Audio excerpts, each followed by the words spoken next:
Three,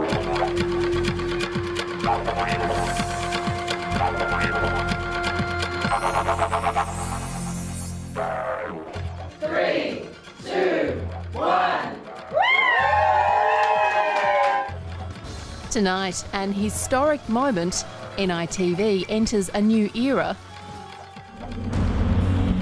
Welcome, it's my place. What are you? A healing gesture from black and white alike. And police make 3 arrests after clashes at the Brisbane Tent Embassy.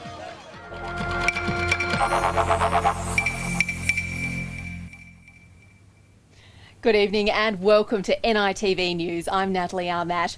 Well, it was a history-making day celebrated around the country, including here at Uluru and in Sydney, where I'm joined by Chris Flanders. Yeah, hi Nat, it's been quite a day here. The atrium at SBS was packed and there was a wonderful vibe. Uncle Alan Madden gave a welcome to country and comedian Sean Chulbra had everyone in stitches. But for more, let's go back to you. Thank you, Chris. Well, our reporters will bring you stories from many parts of the country, including the top end, Queensland, New South Wales, the ACT, Tasmania, Western Australia, and of course right here at Uluru, the spiritual heart of the nation.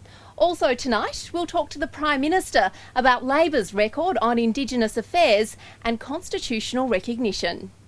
I think everybody realises that it would break hearts around the nation if a proposal went to a vote and wasn't carried. But first, it's been a remarkable day for Indigenous broadcasting. National Indigenous television is now available free to air right around Australia, and the celebrations are just beginning. 5, 4, 3, 2, 1. There was joy and more than a little emotion. Welcome, it's my place. What are you? The signal switched on today at 12 o'clock on the 12th of the 12th, 2012. Celebrations kicked off at the SBS headquarters and in the heart of the nation at Uluru. Getting to this point has been decades in the making and a true national and community effort. NITV News took to the airwaves just 5 years ago. Today's change will mean Indigenous stories can be seen by a potential 24 million viewers.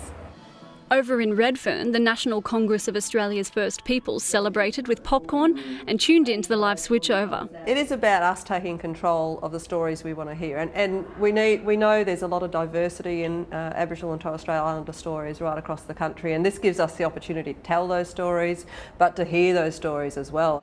It's the first time in our history that Indigenous television programming has been available to everyone all around the country.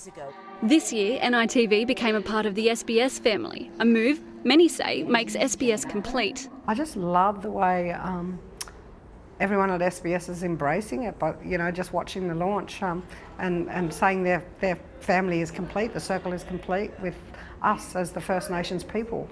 Mā rakaraka ana te kitea, he kaupapa nui mō te whānui o Whitburn. I te mea koera te kaupapa o Whitburn ki te tautoko NITV me etahi atu teihana o te ao takitaki.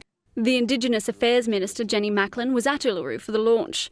During exchanges of piti or kulaman that symbolise NITV's storytelling gifts to the nation, Ms Macklin embraced one of the traditional owners in what some speculated was an awkward attempt at reconciliation.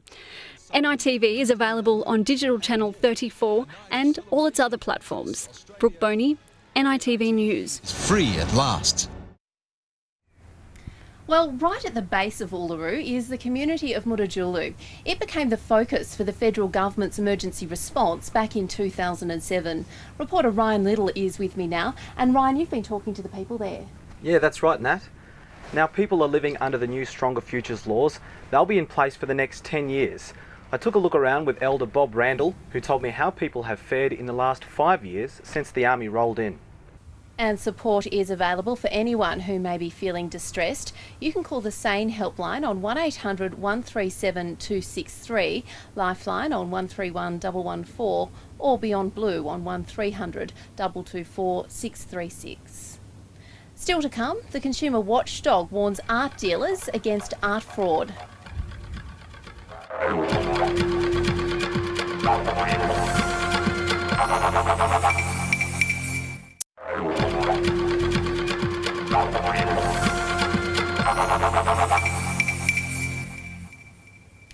An art dealer in the Northern Territory has received a warning from the consumer watchdog for falsifying details about a painting she sold on eBay. She's now provided a court-enforceable undertaking not to commit another breach. The Australian Competition and Consumer Commission fears artists can be taken advantage of due to their remoteness. Derek Farrell from the ACCC displayed the painting, which he says did not meet the requirements to protect both artist and consumer. Prime Minister Julia Gillard says her government is committed to constitutional recognition for our mob, and in an exclusive interview with NITV News, she has defended Labor's record on Indigenous affairs. I think Labor has always been the party of profound change for Indigenous Australians, whether it's been native title, whether it was Gough Whitlam pouring sand into Vincent Ligiari's hands, or whether it's our Closing the Gap strategy now. Labor has always been the party of profound change for Indigenous Australians, and I'm proud that as a government we're trying to take the next step. We've delivered the apology and that was an amazing moment, but now we're trying to take the next step of constitutional recognition, as well as the huge investments that we're putting into health and education and employment opportunities to make a practical difference. Tasmania's Aboriginal Legal Council says it's disappointed the state government has delayed a vote on the handback of land. The parcels are in the northeast and northwest of the state. The delay is a blow to the council's plans to develop cultural tourism. Tasmania is a state that sells its natural beauty to the world. Now its Aboriginal Land Council wants to as well. Chris Flanders will have sport after the break, and Chris, another goods in the AFL. Yeah, that's right, Nat. Brett Goods has found himself in the dog kennel. The 28-year-old will play with the Western Bulldogs next season.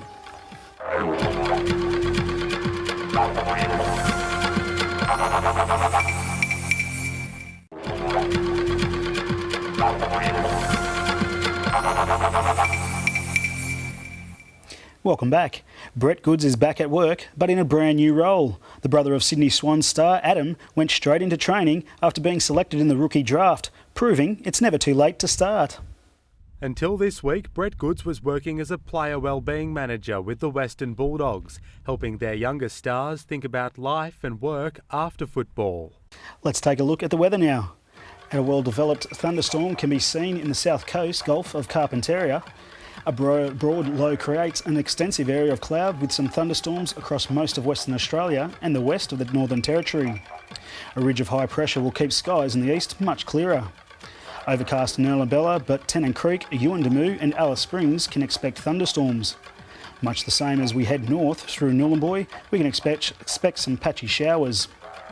Across to Queensland, cloud lingers over Thursday Island, Bummerga, clear skies for Kowanyama and Doomadgee. Sunshine too for Townsville, but there will be a chance of showers for Palm Island, Mackay, Rockhampton and Brisbane. Scattered cloud for Burke, Barina and Wagga Wagga, blue skies over Condobolin, Sydney, Kempsey and Moree. Further south, the chance of rain across much of Victoria and Tasmania, including Shepparton, Bendigo and Burnie. Much the same for South Australia, with possible showers expected in Coober Pedy, Ceduna and Adelaide. Over to the west and thunderstorms for Esperance, possible showers for Albany, Kalgoorlie, Perth and Geraldton, clear blue skies for Carnarvon. And finally heading north, sunshine for Karratha, but there will be thunderstorms for Port Hedland, Broome, Fitzroy Crossing and Halls Creek. And Nat, it's been a massive day, so look, let's head back to you in Uluru. Thank you, Chris. Yes, what a day it's been here at Uluru, and of course it's not over yet. In just a couple of hours there'll be a special sunset concert, but that is all we have for NITV News. I'm Natalie Armat. Good night.